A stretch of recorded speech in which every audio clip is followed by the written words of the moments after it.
In today's video, I'm going to break down the most unstoppable defense in Madden 23. This defense generates great pressure that forces sacks, interceptions, and I'm going to teach you guys the secrets behind this defense. Let's get into it now.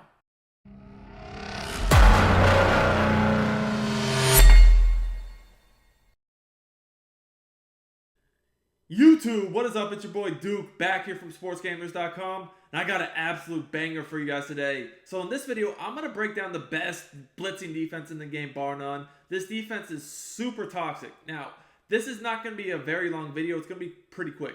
Basically, guys, I'm going to break down the setup and adjustments to this defense in some gameplay clips so you guys can see how I run it. Then I'm going to take a few minutes at the end of the video to show you guys my lineup and abilities I like to use when running this blitz. So I'm playing someone who's running the tight offset TE here. I'm going to show you guys a few drives against him. And basically the play is the dime normal DB blitz 0. Now, the first drive of this game, I was going to run match on him and he beat it really good. So you know what? I was like, you know what? F it. I don't have my right lineup this game for this defense because I was going to run match, but he killed it. So we're going to switch to this man DB blitz 0 from dime normal. So the setup is pretty simple. The base setup is to literally pinch your defense and hover with that inside linebacker over the D tackle. Now, as you guys can see here, this setup by default brings really good pressure. The last play I got a sack, next play I pick-sixed him, but there's way more to it than that. I want to show you guys my adjustments. So basically my coaching adjustments, as you guys just saw there, everything was on default. Auto flip was on, but auto alignment was on default. Default alignment, match, no zone drops.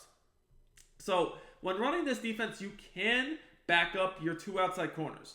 Now, I don't do that every play. I only do that here and there. But it depends upon what they're doing. This guy's running tight offset, and the good thing about this defense against tight offset is, as you guys can see, it brings really, really good pressure, so he can't get that super deep corner off. Now, you're blitzing 6 by default, and you notice on that play, I manned up the running back. The reason why I manned up the running back is because I was paying attention to see if he was going to send him out or not. I thought he might send him out, so I wanted to man him up, so if he did send him out, I didn't have to user him. Now, if he's going to block the running back, I do like the blitz 6 to guarantee myself pressure, as you guys can see there. Even when you blitz 6, even if they block the running back, if you blitz 6, you will still get intense pressure. So on a third or fourth and long, I'm probably going to blitz 6. But like I said, if they're going to send the running back out, you can man up the running back and then the pressure will still come the other way, which is what's really, really nice about this blitz is as long as you blitz away from the running back, you're going to get crazy pressure.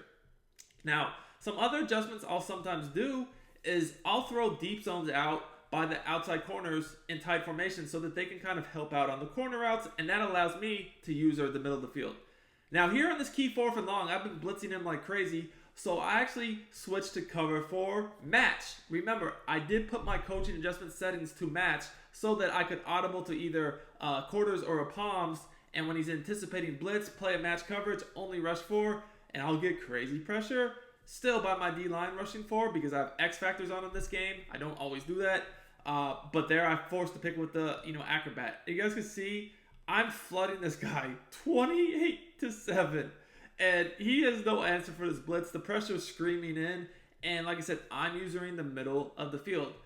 When I stand over the D tackle and tight, if he does run the ball, I can also shoot the A gap. So most good players, they know you cannot even run the ball against this blitz because I can get in there whether it's inside zone or trap.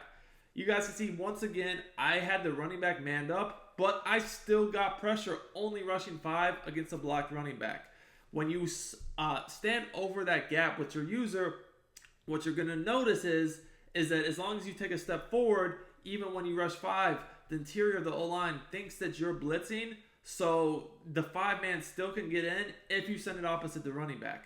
Now again, on a 3rd and 16, I just want to switch it up, play some match, and we were able to get the knockout animation. On a 4th and long situation, I do always recommend blitzing just so they make sure they can't get the ball out. I'm going to audible to my DB blitz 0, right?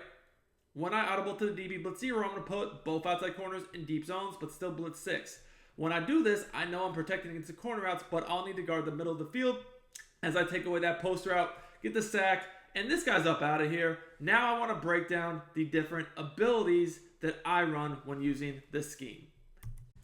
Alright guys, so I want to give you the ideal lineup and abilities and players you're going to want to use when using this defense if you're playing MUT.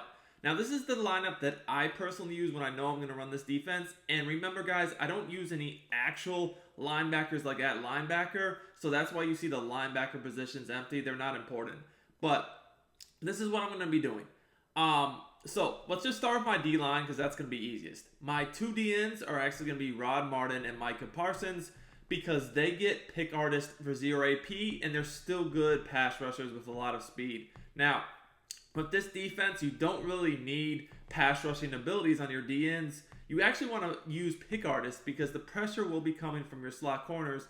And with this defense, you'll have a lot of opportunities to get picks with your D linemen. So that's why you want to use D linemen to get pick artists for 0 AP at the end. If you're looking to become a better Madden player, I highly recommend you check out sportsgamers.com. This is where I post all my premium content, all my tips, and all my ebooks you will get access to as a VIP member. This is the best content at the best price in the Madden tip space.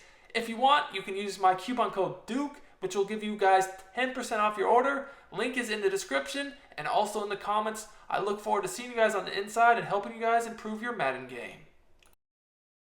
Now, at D tackle, you're going to want to use two inside stuffs for 0 AP. John Madden, Haloti Naga. That's going to be the easiest way to do it. So your user is going to be where you see I have Polamalu, Polamala, however you say it. He's strong safety number 2. That's going to be my user. I think he's the best user in the game right now. 99 speed, 6'4". Could put 0 AP pick artist on him. It's perfect. Darren Woodson, I don't actually use in this game. He's just on my team for other formations in case I need him. But let's now get to the slot corners. So my slot corners are actually going to be Deion Sanders and Kevin Byard. Probably wondering why in the world is Deion Sanders a slot corner? Why is Byard a slot corner? It's because they both get acrobat for 0 AP. So I can put acrobat and pick artist on them for a combined 0 AP. They both have 99 speed, so they're going to be blitzing from the slot. But if I do put them in coverage, they have acrobat and pick artist for 0 AP, so that's perfect. The most important players on this defense are your two outside corners and your two safeties. So my two safeties are going to be Antonio Cromartie and Marcus Peters. So far we have spent 0 AP. So we got 12 AP to use on 4 players, 2 safeties and 2 corners. So for Cromartie, he's going to be my free safety. And I'm going to basically put inside shade, deep route KO, and then pick artist on him for a combined 2 AP. Marcus Peters, he's going to be my strong safety. I'm going to put inside shade and deep route KO on him for a combined 2 AP. Unfortunately, he doesn't get pick artist, but for the abilities I'm going to have everywhere else, it is worth it to have one player without pick artist on my defense. I mean, I have 2 D linemen with pick artist, so it's not a big deal. Now, my 2 outside corners are going to be Tyson Campbell and Tyreek Woolen.